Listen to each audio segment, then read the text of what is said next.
Welcome back to our series on the unification principles. I'm your host, Dr. Tyler Hendricks. What we have talked about thus far is God's ideal, and it is very idealistic. But human beings live in a reality of grief and loneliness. Every day, countless events that ought not to occur are occurring around us, and we can easily witness others suffering and our own suffering due to such circumstances. We want to live a life where we receive plenty of good vitality elements and life elements, but to lead a genuine life in this world and the next. But it's not so easy. The daily news inundates us with stories of scams and brutal crimes, political corruption, and the suffering of dying patients. There are also many who suffer from physical handicaps, psychological problems, and sexual confusion beyond their control, who then inflict suffering upon others. In our daily lives, we're bound to experience the existence of evil. In reality, human beings possess an innate desire to choose good over evil. However, as we can see from St. Paul's confession in Romans 7, verses 22 to 23, all human beings are swayed by the influence of some evil force beyond our control. So we carry out the evil which our original mind rejects. According to Christianity, the root of human suffering lies in the fall of Adam and Eve, the progenitors of all humanity. According to Buddhism, all people inherently possess a Buddha nature, though they often fall into despair and suffering due to ignorance and attachment. Concerning this state of human affairs, Chun-Shi insisted that human beings are born inherently evil, whereas his contemporary Mencius argued that human beings are born essentially good and only become evil when we are seduced by external influences. Well, what is the answer? The reason human beings have yet to eliminate the existence of evil and subdue its influence lies in the fact that we have yet to comprehend the identity of the source of evil, or the subject partner of evil, which we call Satan, and the manner by which Satan came to assume this position. Thus, it is necessary for us to first uncover the motivation and path by which Satan became, as his title implies, the adversary, and thereby open the path for humanity to finally eradicate evil and create a new history of goodness. The divine principle deals with this subject in the section entitled The Human Fall. Let us first investigate the source of human suffering, the root of evil. Starting in Genesis 4, the Bible records an account of the fall. Genesis 2:17 states, "But of the fruit of the tree of the knowledge of good and evil you shall not partake, for in the day that you do, you shall surely die." This was God's word to Adam, his son. This explains that the breaking of this commandment, the partaking of the fruit of the tree of the knowledge of good and evil, is the root of all evil, according to the Bible. Some have ventured to interpret this fruit, which must be a very important point, interpret this fruit to be of a literal variety, perhaps an apple or a peach. Could this actually be the case? What reason would the parent of humanity, God, have to create an enticing fruit, but that would kill his children? Even fallen parents don't put poisoned fruit in front of their children that's going to kill them. Jesus professed that food alone does not make a person unclean. He said, it isn't what you put into your mouth that defiles you, it's what comes out of your mouth Matthew 15:11. Also, it is impossible for the effect of literal fruit to be passed on and inherited generation after generation. So if we intend to clearly understand the nature of the fall, we need to know the nature of this fruit. And then we must first understand the nature of the tree upon which this fruit grew, the tree of the knowledge of good and evil. However, there are only 2 references in the Bible to this tree. Genesis chapter 2, verses 9 and verse 17. And thus we will discover the significance of this fruit by comparison with its counterpart, the other tree that was right next to it, the tree of life. References to the tree of life are found throughout the Bible. In Proverbs 13:12, we can deduce that the Old Testament Israelites desired to attain this tree of life. It says that hope deferred makes the heart sick, but desire fulfilled is the tree of life. In Revelation 22:14, we can further deduce that attaining the tree of life remained the desire of those living even after the time of Christ. So it says, "Blessed are those who wash their robes, that they may have the right to the tree of life." Everyone wants the tree of life. Since the ultimate desire of fallen people is to attain the tree of life, we can also assume that this must have been Adam's desire as well, even before the fall. Genesis 3:24 reveals that after the fall, God placed a pair of cherubim, angels with flaming swords, to guard the way to the tree of life.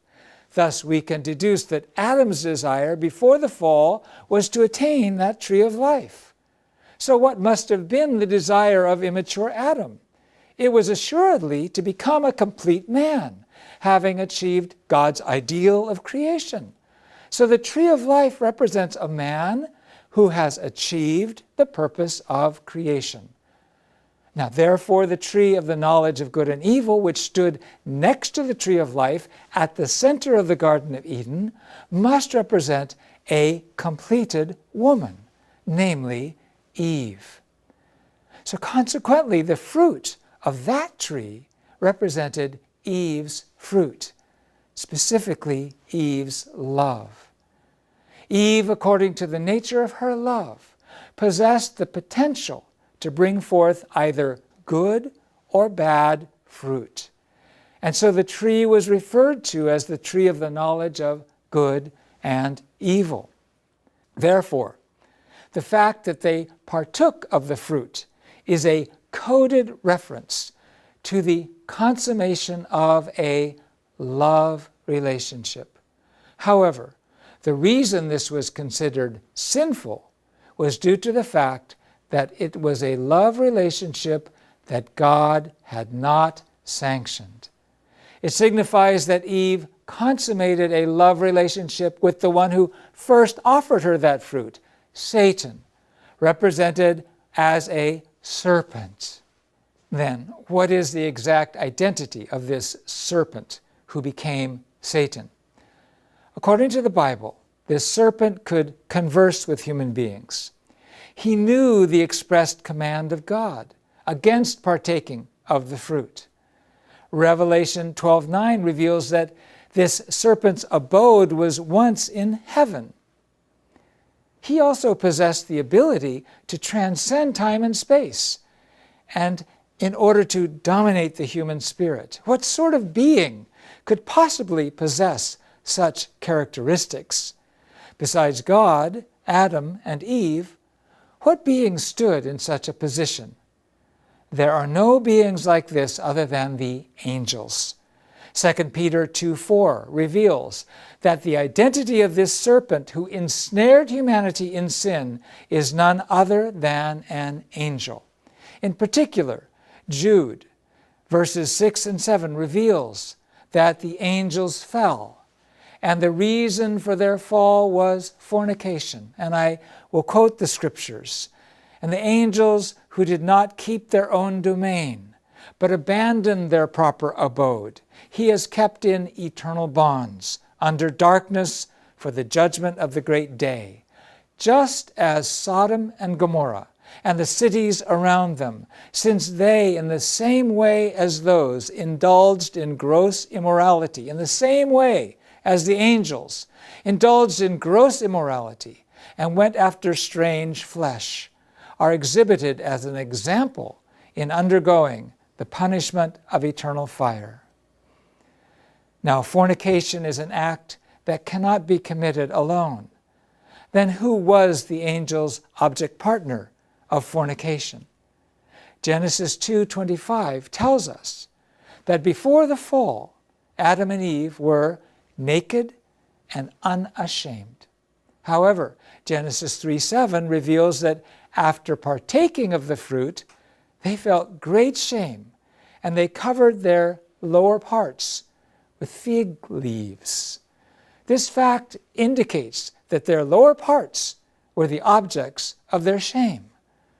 Job 31, verses 33 and 34, leads us to infer that their lower parts were sinful. It says, "If I have hidden my sin like Adam," when we do something wrong, we hide that sin. And Adam and Eve hid their sin. They were ashamed. And what they hid was where they sinned, and that was with their lower parts. Due to the first ancestor's fornication with the angel, all humanity is born to Satan's lineage, for we are their descendants. In Matthew 3:7, John the Baptist reproaches a group of religious leaders. He refers to them as a brood of vipers, serpents, children of Satan. Likewise, in Matthew 23:33, Jesus rebuked the people. He said, "You serpents, you generation of vipers." Why then must the fall be of a sexual nature? Typically, in Christianity, the fall is interpreted as the result of human ambition and disobedience in seeking to become like God. However, when viewing the Bible as a whole, it is apparent that the fall must, in fact, be of a sexual nature. The story of the fall, as recorded in the Bible in Genesis chapters 2 and 3, is said to belong to the J tradition, the Yahwist tradition of biblical redactors, around 931 BC. The author was most likely a prophet during the reign of King Solomon. Now, what was going on during the reign of King Solomon? At that time, Solomon utilized the geopolitical position of Israel as a trading hub to accumulate vast wealth. In order to avoid war and stabilize his government, he engaged in a foreign policy of contractual marriages with the relatives of foreign regents.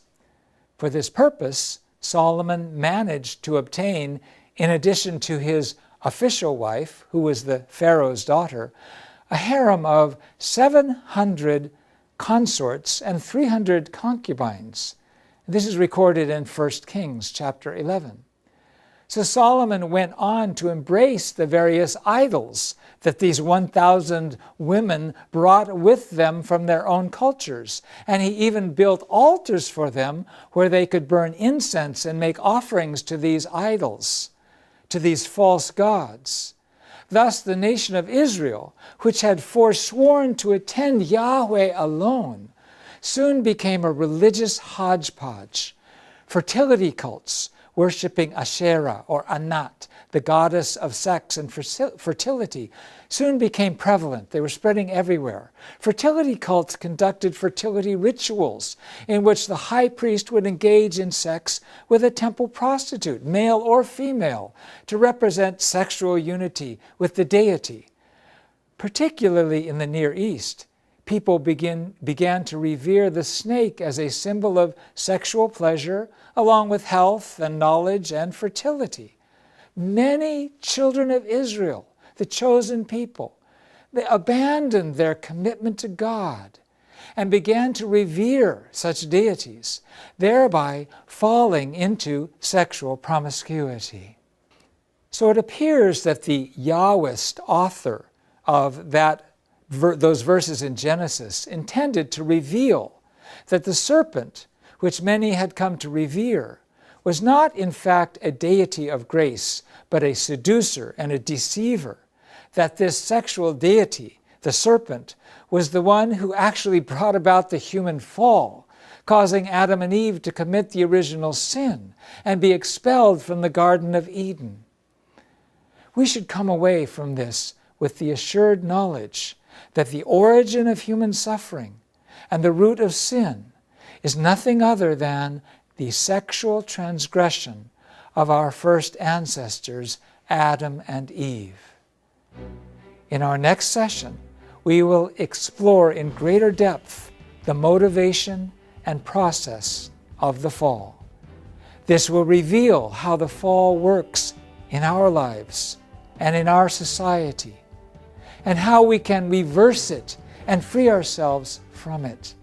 I look forward to sharing this with you. Thank you so much.